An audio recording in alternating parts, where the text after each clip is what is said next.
Yeah, Thomas! Oh, drat, I wanted to be the super secret headliner. Maybe next week. I'll come later if that's possible. The first thing I'd like to point out is this sign up here, which I have seen after coming here for over 1.5 years. And I don't know who made this sign, or what inspired them to make it, or what style they were going for, but I can guarantee you that the last words out of his or her mouth were, "Fuck it."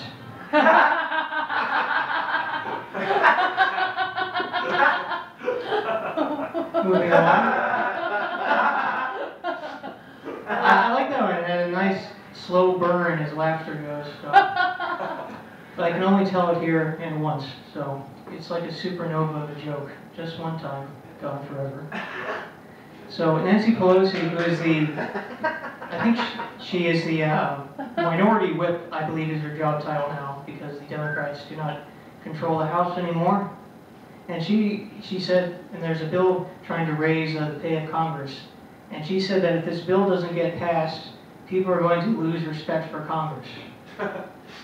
Which is a phrase that could only come out of the mouth of someone who has been totally disconnected from all discourse in American politics for at least the past 100 years. Here are a few things which at the moment are more popular than Congress. Crack cocaine. The least popular corporation in America, which at the moment is a tie between BP and Halliburton. And I'm not making this up, sodomy. Getting fucked in the ass at this point in time is more popular than America's legislative body.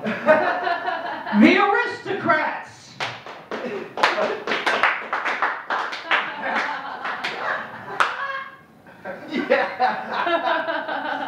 The Ku Klux Klan has a very interesting organization.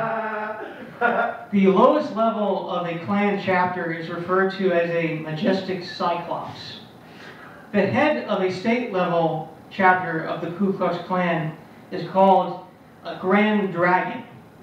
And the head of the Ku Klux Klan entirely is referred to in full as the Imperial Wizard of the Invisible Empire of the Knights of the Ku Klux Klan. Say what you want about the Klan. They make bigotry look fun. Does that not sound like the most awesome Dungeons and Dragons group ever? Well, so hens and roosters have different kinds of feathers. Roosters have long, stringy feathers, and hens have short, broad feathers. And that's the two easiest ways you can tell them apart, aside from the comb and whatnot.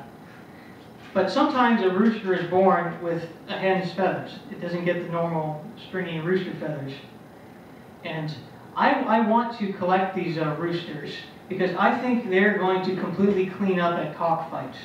Because I'm following the whole Johnny Cash, A Boy Named Sue kind of line of thinking there. Like, if they look like hens, and they've been treated like hens their whole lives, and even though they're roosters, they'll be vicious and unstoppable, bloodthirsty killing machines. Well, my secret's out now, so. I guess the last thing, two more things, I suppose. They're quick. I was at an open mic a couple weeks ago, and just to try something new, I decided I'd do a little crowd work. So I just threw out, okay, guess what's in my fridge?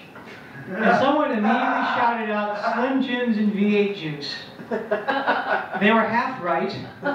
Slim Jims don't need to be refrigerated. They're loaded with preservatives. I go there too often, I think they know all my tricks. And the last thing I want to talk about is Joe Pesci. When I watched the movie Goodfellas, which I regard as a cinematic masterpiece, I get the feeling that Joe Pesci wasn't acting in that movie.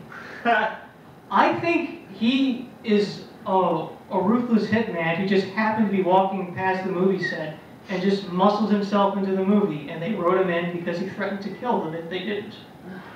So that's my theory about Joe Pesci. Are there any other questions?